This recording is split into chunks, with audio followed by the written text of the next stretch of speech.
Well, hello everyone, and welcome to the second talk in our digital talk series, which is a new strand that we are doing.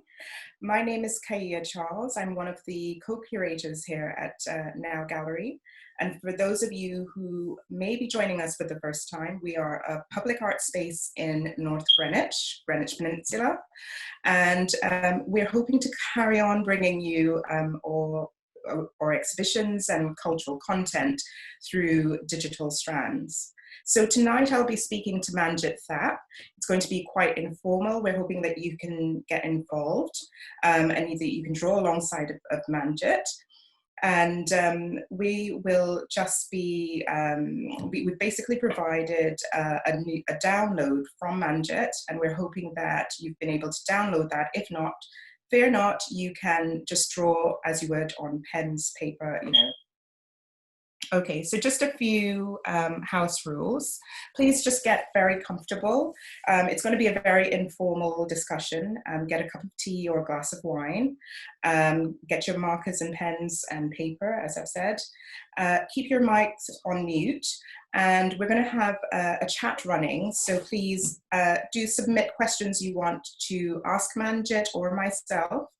And also the team will be uploading very useful links and additional information about what we do at Now Gallery. So please enjoy. So I thought I'd start with our collaboration with LCAP, just to contextualize how we've worked with illustrators up until now. This has been, a really important strand for us. Back in 2015, we started to work with LCAP. They are the East London Comics and Arts Festival. And they provide a platform for illustrators all over the world. And we jointly collaborated to commission Ricardo Cavolo in 2015, which is this exhibition that you see here. And then we went on to work with artists like Margot Carpentier and Ikinori. So that was a really important platform for us. And I think they are actually still going, and they are doing an annual program of events. This year, I think they're taking the festival online. So please do check it out. I've also got this book by Ricardo here that he published in 2015 alongside No Brow. So I don't know if you can see it, but it's 100 artists to listen to before you die. And he illustrated all his favorite bands and musicians really beautifully. So we can send you links of that book. So very important starting point for us. The first artist to be awarded the Young Artist Commission was Hattie Stewart, and we really love her work.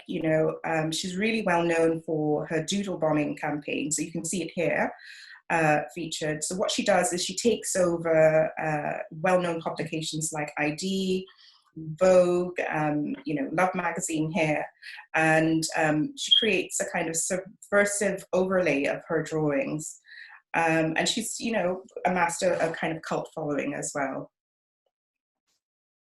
So what she did with us, I don't know if anyone came to this exhibition, but it was a really ambitious kind of installation. It occupied the kind of main body of the space. It was a large-scale floor-based artwork.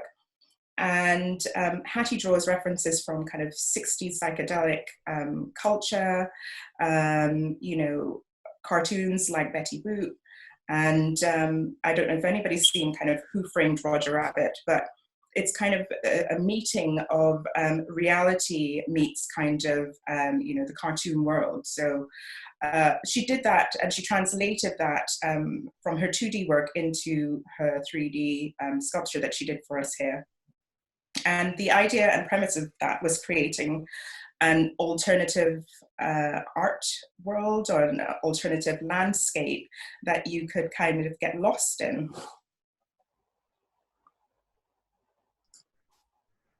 I'll just go back. Yeah, so this image kind of shows how people really interacted with the piece. We had people kind of doing acrobatics on it, dancing, interacting, talking to each other, and most of all kind of photographing themselves. So they could lie down, look up, and see themselves reflected in this artwork. And really, I really hope we can get back to the days where we can really collaborate and interact like this pretty soon. Moving on from Hattie, we commissioned Sarah Shakil. And Sarah was, we really love Sarah. Her work really kind of looks at collage, as did Hattie's work. She looked at collage as well, but in a very different way. She saturates an image with crystals. She uses archival images, so you can see this very iconic Last Supper image, and she's kind of washed it with crystals. She takes a very kind of generic McDonald's fries image and she makes it something totally different, toast and eggs, And so when we started to work with her, we wondered how would she take this principle of kind of saturating an image, and how would she bring that to 3D? And she created this most kind of theatrical sculpture for us, which has probably been one of the most theatrical pieces we've installed in the gallery. So this was the Great Supper by Sarah, and it was just an assemblage of very unassuming objects, table and chairs, which kind of humble, kind of table setting, but it completely is elevated to a different thing and an experience through all of the crystals that were applied to it. I think it was over 1 million crystals in the end. And we had her iconic burger and fries on there, and a plate of grapes as well. I don't know if I can go back and show you. And it was really dramatic. So the piece was kind of lifted up onto a plinth and completely cloaked in darkness. And we used 2 huge theatrical lights to really bring it to life and elevate it. So this piece went on to tour at Brown's, and Sarah's done so many interesting collaborations. So we really enjoy kind of giving young artists that platform. So she's gone on to do collaborations with Chance the Rapper, for example, which has been just amazing.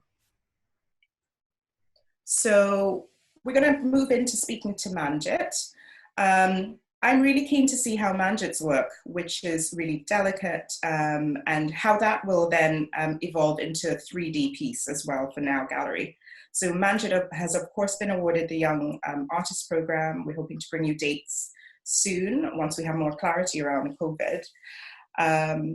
But yeah, we're going to get into, what she loves and who she really is, and just kind of get a chance to see her drawing as well. But I'd just like to say, I think her drawings are really, she's based in Birmingham. She's really kind of very kind of a quiet individual, very contemplative. But her drawings are really emotive and endearing. And I know she loves to work across fashion, and she loves to showcase strong female leads and multi-ethnic characters within her work. So we're just going to get into it with Manjit. So Manjit, I'm going to stop sharing my screen now and then encourage you to kind of share your screen as well. So I'm just using Procreate, and I'm going to be colouring in while we're talking the colouring sheet. Great. Manjit, nice to see you. Yeah, I'm sure a lot of people will be interested in how you build up your various layers, and you have a really unique style. I often think that our intuitive creative selves are formed when we're really young. So I wondered if you could tell us a little bit about you when you're growing up, and how that might have influenced you and your interest in art and illustration. Yeah, so for as long as I can remember, I've always kind of been into anything creative. And I think when I started secondary school, that was when I really kind of became obsessed with drawing and learning more about illustration. And my friend used to draw a lot, and I think that's kind of how I got into it. And I'd say from when I was about 14, I started posting my work online and getting into the habit of drawing something and then sharing it online, which I'm quite glad actually that I did that at quite a young age, because I think if I waited any longer, I'd probably be second guessing anything that I uploaded. So because I was so young, I would just upload anything, and I really got into the habit of sharing work, and that's kind of just grown into a little bit of what I do today. Yeah, and what did your parents and family think about what your kind of interest of what you were doing? I'm not sure. I think they kind of just saw it as a hobby at the time. Um, but yeah, they didn't, I wouldn't say they really pushed it. I think, and I definitely didn't want to pursue it as a career when I was younger anyway. So it wasn't something that we really talked too much about in terms of having it as a career, but they definitely like encouraged me having it as a hobby. Oh, great. So could you tell us where you're applying, what you're doing at the moment? Are you? Yes, so I always kind of start with skin. So like always my favorite part, and I usually block the color down first, the main skin color, and then I'll start shading the skin in, and kind of building it up in layers. And what I'll do is I like it to look as hand drawn as possible, even if I'm coloring it digitally. So I'll try and do as many loose marks as I can, and I like to keep them quite sketchy looking. So I'll do some straight lines, and sometimes I'll do just kind of swirly ones, just so it looks quite scribbly. And sometimes it'll look quite messy, but eventually it does come together. And I like to use like sometimes bright pops of colour just to kind of lift it a little bit. Brilliant. So tell us a little bit about Birmingham and where you live particularly, and if there are any interesting places we should really visit if we were to go there. Yeah, so I live in Birmingham, and it's quite a busy city and it's quite diverse, which I really like. I'm quite a homebody, so I usually stay quite central. And lately, especially with the lockdown, I've kind of just been appreciating my local area and just going for walks and stuff like that. But we have a really nice botanical gardens near where I live, and I like going there to kind of collect a lot of reference images that I'll use in my drawings. Um, yeah.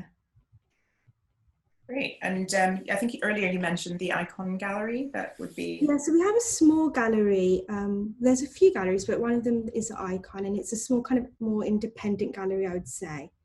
And I think it's always got quite innovative kind of exhibitions going on, kind of similar to Now Gallery in a way, but maybe a little bit smaller scale. But yeah, I go there every so often. It's nice to kind of see what they have going on. Brilliant.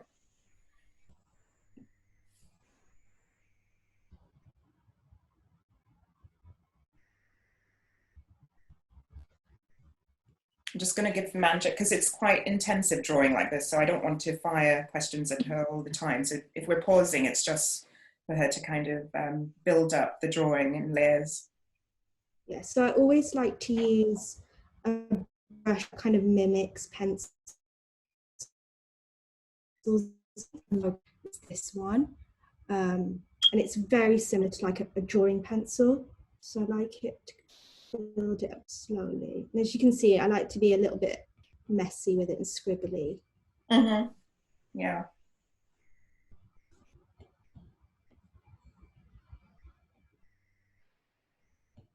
So I hope everybody is being creative. What we will do is spotlight some of the drawings later on.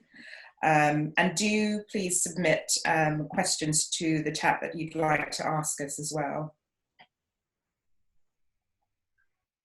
And so Manjit, just on the point of collaboration, you know, I think you were highlighted by Nike and Naomi Campbell as, you know, one to watch basically. And I just wondered if you could share some of your favorite projects, opportunities, or features, you know, that you've done. Yeah, so I really enjoy working on commission projects, and I'd say book projects are like my favorite things to work on, just because I love seeing the end product, and you put so much work into it, so it's really rewarding at the end to see it printed. Mm-hmm. And the Tate book was called Women Artists Who Changed the World, The Bigger Picture. And that was really fun because I got to learn a lot about female artists that I wasn't very familiar with. And also, as well as drawing people, I also got to do typography and work on backgrounds, which is something that I don't really get asked to do often. So it's nice to kind of tap into the design part of it too. So that was one of my favourite projects. And then I also did a project with Stylist magazine, and that was to draw some images to promote ITV's drama Vanity Fair. And I really loved doing that because I got to do a lot of period style illustrations and draw a lot of period costumes, which was really fun, just because it was so different to what I normally do. Yeah, that was great, I thought. And it's, you know, kind of going to a kind of a mass audience than you perhaps have reached in the past. Yeah, because that magazine is just available free at like train stations. So many people are getting to see work that might not have normally, or who might not really see illustration work often. So that was really nice. Brilliant. So I've got the book that you mentioned here, The Bigger Picture. I don't know if everyone can kind of see it, Women Who Changed the Art World, but perhaps in the chat we could put a link to this book. And it's so beautifully illustrated. It was written by Sophia Bennett. And yeah, it is really kind of comprehensive as well. It kind of highlights people like the Guerrilla Girls and let's see, Anthea Hamilton, one of my favorites. So really beautifully kind of illustrated as well. And just on the point of identity, is that important to you? Because I mean, your work really stands out to me as, you know, you render women from, you know, all backgrounds, but you definitely include a lot of kind of multi-ethnic characters and strong female leads. So just wanting to know if identity is important to you and if it defines what it is you do.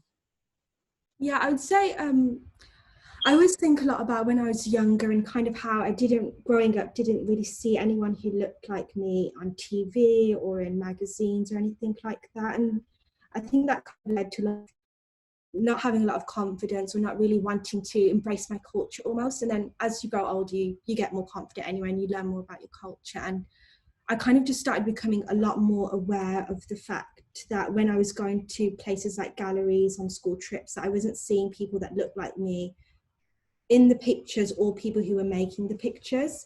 And I think that was one of the reasons that I was quite hesitant to become an artist, because I just didn't think that there was a space for me at all. So I think I kind of wanted to be a little bit of that change and really try to put my culture into my artwork.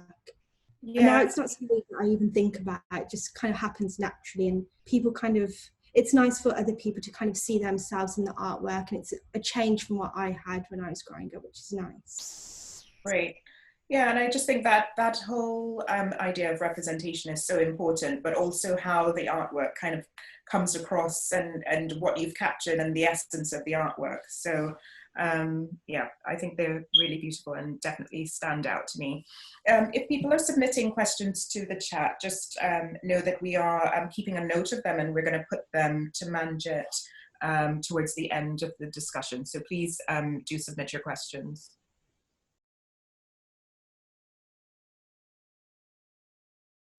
So as you seem to be filling in some layers here. Yeah, so I've just put some of the background in that I worked on earlier, just because I was a little bit worried about if I'd finish it. So I've kind of got like a speckled texture in the background. That's another thing that I like to have in my artwork, is a lot of texture. Great. I like it to kind of look like it was made by hand as much as possible, rather than to computer. Right. I think a lot of illustrators, their work is really defined by color palettes that they use. You know, we looked at Ricardo's work, it's really kind of quite bold and punchy. What would you say is your kind of technical style and your use of color in particular? How do you approach color? I think for me, colour is like my favourite part of the drawing. It's the bit that I look forward to the most, even more than actually drawing. I think I always gravitate more to warm palettes, and I think that's because I'm always starting with the skin, and the skin tone that I'm usually drawing is quite warm. Right. So then the rest of the drawing has to be warm to me. So I like a lot of yellows and oranges, and with the upcoming show, I've been using a lot of green. Oh, Um, yeah. but yeah, I like to keep it as warm toned as possible, and then like have little pops of colour here and Yeah. there. Brilliant. I mean, I've seen insights into the new show, and I think it looks amazing. But we hopefully can get into that soon. One other thing I wanted to touch on is that your work, I feel, is quite often quite symbolic, or you use a lot of symbols in your work, or repeating icons and characters in your work. For example, we often see a red sun in there. We often see animals and snakes and tigers and a lot of flora and fauna. I wondered if these represented anything to you in particular, or, is this just part of your aesthetic style? I wonder if you could tell us a little bit about that. I think in a way, when I look back at my drawings, they kind of act as a diary almost, and it reminds of things that I was really into at the time. And especially when it came to the show, when we were discussing it at the beginning, I was really thinking about what I wanted it to be about. And I was looking back at a lot of my older work and noticing like a lot of repeated symbols, like you mentioned. And I noticed that a lot of them kind of led to the jungle. And so that was kind of my idea for the show. I wanted it to revolve around the jungle. And the show is called My Head is a Jungle, and I kind of wanted to look at how our feelings kind of are like a jungle environment. And so I've used a lot of jungle symbolism to kind of mirror a little bit of that. So how we have like overgrowing thoughts and tangled feelings. And I think the symbols sometimes act as maybe even little higher, oh God, I can't even say it. I'm not even going to try. But they kind of act as, because I don't put text to my drawings a lot of the time, so they kind of act as little words almost. Yes, yeah. Oh, that's a really interesting concept. And I feel a lot of us would probably connect with that idea of overgrowing feelings, and, especially at this time where we're really kind of anxious and, do we feel that drawing is therapeutic, really? Because I think, as you said, the premise of the show coming up is that we're exploring how creativity can help us to distill our thoughts, etc. Is drawing, I imagine it is therapeutic, and should more people be doing it? Yeah, definitely. For me, it's just kind of a way to kind of get lost for a little bit and just focus your thoughts on something else. So I find it very therapeutic. I mean, it's obviously sometimes it can be a little bit stressful if I'm doing a commission work and there's a deadline, but if it's personal work, it's always really nice to just focus on something else for a while. And I think it's a really nice thing for a lot of people to do, especially now. And I think just not to worry too much about how it ends up, what the end result is, but just enjoy making it. I think now, especially, there's so many ways to participate in art rather than having to draw something if you feel a little bit insecure or not as confident, like colouring and different creative activities that are out there. Great. So we're coming to the end of the questions shortly. I've got one more question for you, but hopefully we can go to questions from other people, and then we want to spotlight people's drawings.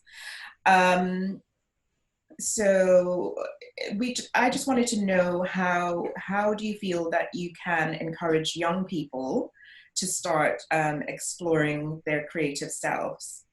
Sometimes I think we can get quite caught up in, are we doing it correctly, or will people judge what I've drawn? How can we encourage people to just take up a pen and kind of just start making marks? Yeah, I think the best thing to do is, and it's most obvious advice, I guess, but it's just to draw as much as you can and as often as you can, and you will start to see that you'll get better. And also just, like you said, not to worry too much about it looking a certain way or being perfect, because at the beginning it might not be.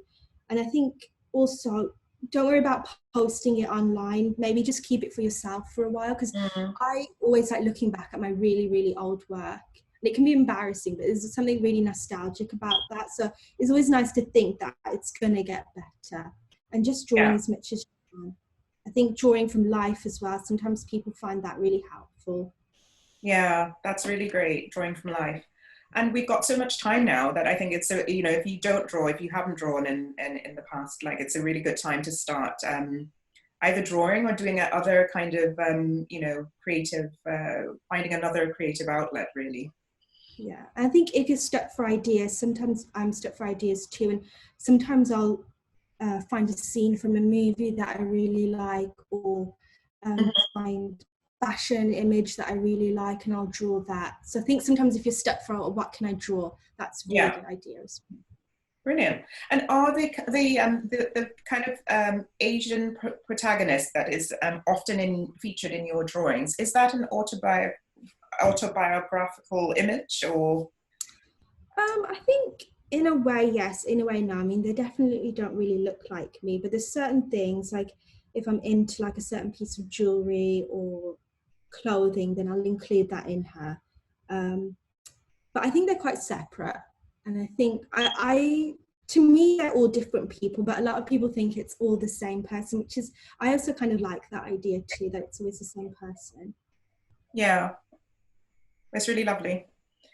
So I just wanted to take a moment to introduce the Now Gallery team. So the other curator, of course, of the Now Gallery, Jemima Burrell, and Magda and Alicia and Ella. And they're basically taking questions right now. So perhaps, I'm not sure who's going to be asking the questions. Is it Alicia? Yeah. Hey, Alicia. Hey, how are you?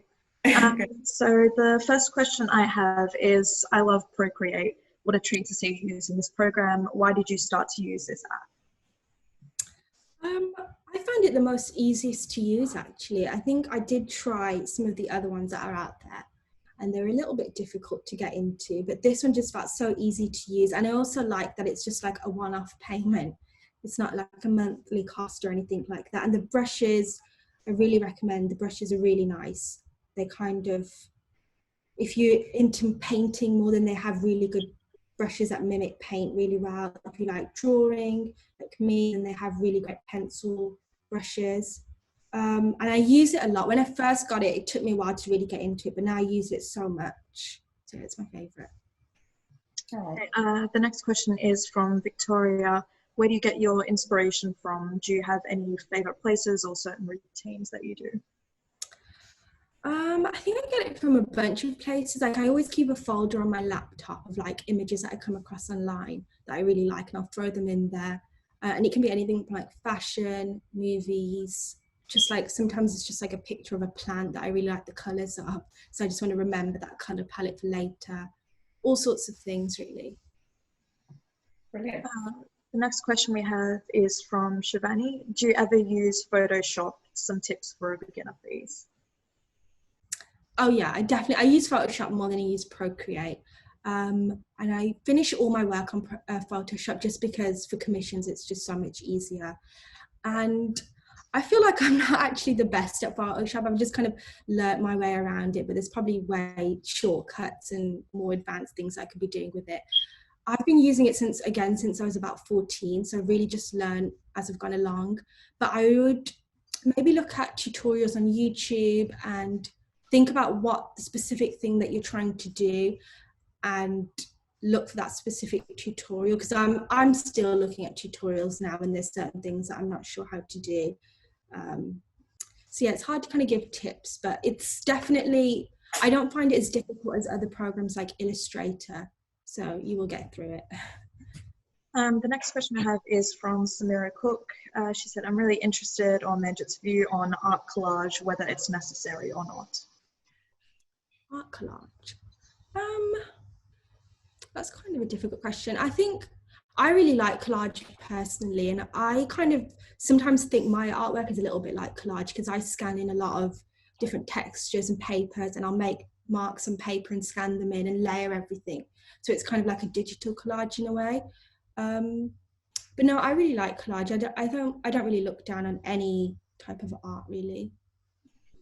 The next one is from Jemima. She said, your subject matter seems to focus on people. You have an affinity particularly to creating vivid personalities. What is it about different kinds of people you enjoy to illustrate, and how do you bring out character? I've always liked drawing people, and especially women. I'm not sure why. I find it more interesting than just drawing a landscape sometimes, or buildings. Um, but I think at first as well, I really struggled drawing real people when I'm doing stuff for books and stuff like that. I really struggled capturing different people's likenesses. But it's something that I've just kind of picked up over time. I'm still not the best at it. But I think I kind of just put into the drawings and to the people, especially my personal work, just things that I like myself. So like messy eyebrows, jewelry, and things like that.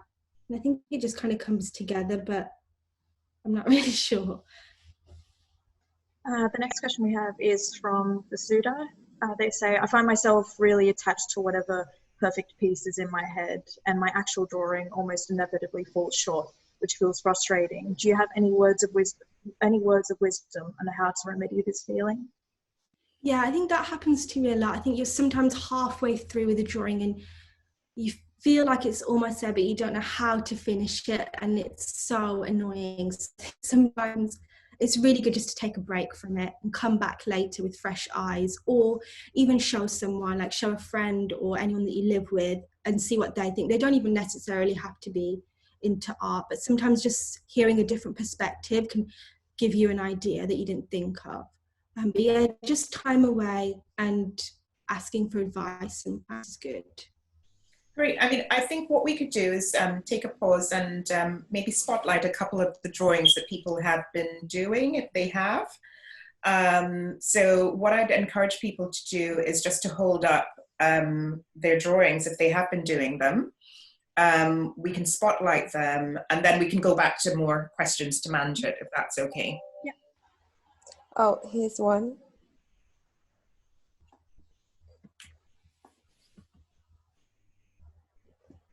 So that's Jemima's. Oh yeah. Perfect. I am an extrovert. Oh, I love that one. That's lovely. Yeah. So that's a nice. So good. That was quite quickly rendered as well. That was really lovely. Very quick.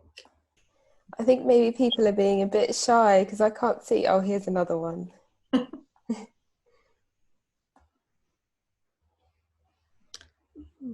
I like that. Oh wow, that's pretty cool. I love the expression. That's so great. Oh, that's lovely. That's looking good. And there's one that someone coloured in as well. Yeah. Oh, amazing. Love that. So great brows. Yes. It's so nice to see actually traditionally coloured as well. Yeah. Love that. Great. Okay, and there's one more. Love that one as well. Yeah. I think that might be it. Everyone else is hiding.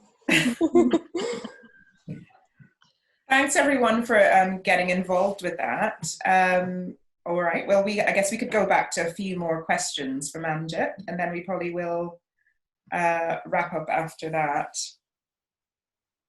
There's one more that's really amazing. I think we're going to have to share it. Oh, please do. Oh my goodness. Wow. No, I started it yesterday. Oh, but it's amazing. Thank you. Thanks for sharing that. Brilliant. So Alicia, thanks everybody for doing that. That's really great. And to be brave enough to show your drawings as well. It's really great. Alicia, any more questions? Yeah, we have a few more questions. The next one is from Anise. They said, how did you develop your artistic style? I'm still struggling to find mine to define myself as an artist. Yeah, I feel like I get to say this all the time, but really try not to focus too much on what your style's going to be. Just keep drawing and eventually you'll start to see it come together.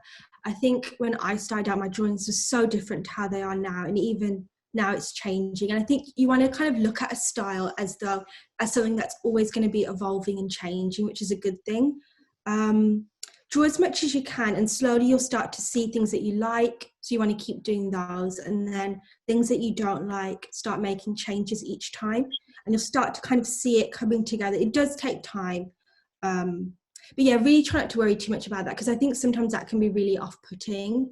Especially, I really try not to think about having a style, because I think it can be very restrictive and you don't feel like you can do anything else. So draw as much as you can and it will start to come together. I think the next one, it's kind of a combination for both Manjit and Kaia. It's from June. They said, I'd love to ask how the collaboration with Now Gallery exhibition and Manjit came about. I'd love to hear that story. Well, maybe if I start, I mean, I was aware of Manjit's work for some time now, and just felt she's really a very important illustrator that we should definitely, showcase. But what we do is we do a long list of, interview a long list of illustrators, and they present an idea and a concept, and then we kind of agree on who is best for which year. So it might be based on something topical, or we feel it's really relevant to spotlight or to showcase that person at that point.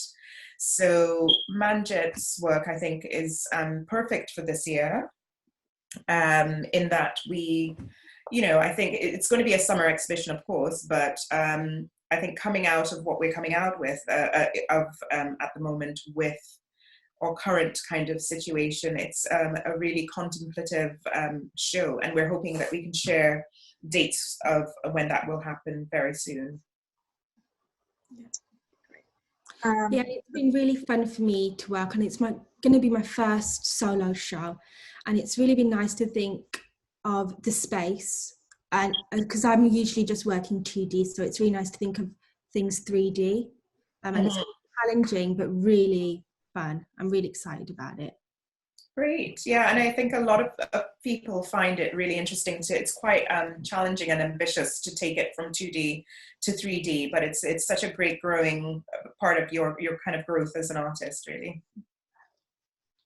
Also, I think it's something that Kaia does so well, is that she takes something which is 2D and then brings it into the gallery, and it kind of has another life, which I think is fantastic. Great. We have a couple more if we have time still. The next one is from MN, and they said, do you use a sketchbook, and if so, is it filled with finished images or just notes and thumbnails? I actually don't use a sketchbook. I wish I did. I love the idea of it, but I just don't. I like to just get into the main drawing, but I do recommend, especially if you're starting out, it is good to keep one, and I wish I did keep one sometimes, but I really struggle to get into it. I think, yeah, I would definitely recommend to have one if it's your thing, and I wouldn't worry too much about having finished pieces or quick sketches. I think sometimes it's good to have a lot of quick sketches, because when you're stuck for ideas, it's something that you can always come back to. And there's some really great artists who just solely work in sketchbooks. Like I'd recommend on Instagram an artist with the username a.creature. She just works solely in sketchbooks, and her work is so good. So definitely have a look. Great. I have a couple of questions just in regards to where, if someone wants to purchase some of your prints, where can they go to? Yeah, so my shop's currently closed due to the current situation, but I do sell stuff, and it's at manjittapp.co.uk/shop. But you won't be able to see anything for a while, but follow me on Instagram, I guess. Someone saying that wasn't the question. So what let's see what the question was. There was two similar, just... Rana. When somebody asks to buy one of your prints, where do you go in London to print your drawing? Oh, I use a few local printers, and then I use a few online printers. So for example, the printers that I'm using for the show is called Print Space, which I'm really looking forward to using. They're great, yeah. I haven't used them before, but the samples that I got were really great. But I always recommend to use local printers, especially when I was at uni. I used a lot of local ones. And just Google search what's near you, or I think definitely always recommend getting samples and colour proofing. Yeah, for sure. Alicia, any more? We have 2 more questions. One's from Val. Do you think about a concept before you start an illustration, or do you just go with the flow with the inspiration that you've gathered? I would say lately I've, especially with the show, I've been doing very rough sketches, so I know what I'm doing. But before that, I was kind of just figuring it out as I go along. But I prefer kind of having a sketch to go from and having an idea of what I want it to be. Just because it's a lot less stressful and you don't hit that midpoint where you don't know what to do with it. So for the show, I've been kind of doing very rough sketches, planning it out first, which I like doing that. This one is from Nikita. They said, how do you get your digital pieces so clear on Instagram with the way the app ruins the quality of the pieces? Oh God. I struggle with that at first. I use a pixel size of 3000 by 3000, which might seem really big, but when it uploads, it seems fine. So I'd recommend that size. And if it's a video or an animation, I have not learned the secret to that. It always reduces the quality. So, yeah. We've just received a couple more. There's one from June that said, how do you get commissions when starting out in illustration? Do you need an agent? That's a good question. When I started out, I didn't have an agent, and I still don't have an agent. I do have a literary agent who helps me with book stuff and book contracts. But other than that, I kind of just find work, I think mostly through Instagram. So I definitely recommend kind of having a portfolio on there as well as a website if you can, and just sharing as much as possible. We have this one from Sandatel. What did you study at university and what was your creative experience? I went to Camberwell and I studied illustration, but I actually did a different type of course, which was called the FDA illustration, which was a lot more industry based, because I didn't actually get onto the BA course. So that was like my only option, and I knew I really wanted to be in London. And it was 2 years, and then we had the option to bridge onto the 3rd year, a BA course, so it would finish with a BA. And so I was able to do that. And my experience, I don't know, it's hard to say. I did enjoy it, and then I also didn't enjoy it. I think a big thing I would always recommend is while you're at university to always be doing your own work on the side and fueling your own personal practice on the side, because sometimes you can kind of lose that a little bit. And I was always making sure I was still making my own work as well as working on the briefs. But yeah, I kind of had a mixed experience. Sorry, go ahead, Kai. No, I think we could maybe take 1 or 2 more, and maybe we could, the ones we don't get to, maybe Manjit could follow up and answer later on. I don't know, Manjit, how you feel about that.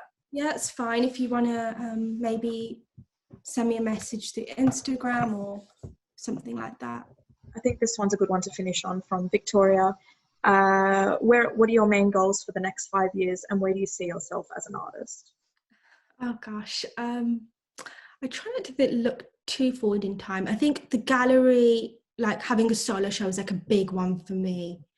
And so I'm really excited about that. That's like a big tick off my bucket list. And then another one was having my own book, which is going to happen next year too. So I feel like I need to come up with some new ones.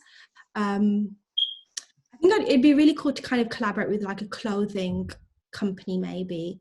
But yeah, just more books and shows and just making more personal work, really. Brilliant. So what we can do is I'm hoping we can just capture the remaining questions and send them on to Manjit.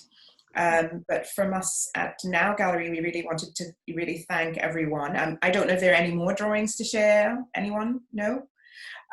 If not, we're going to end it there. And I really thank you for joining us, and just hoping everybody stays safe and well during this period. And we hope to follow up with the exhibition dates really soon. So, and thank you, Manjit, so much for drawing for us live. That was amazing.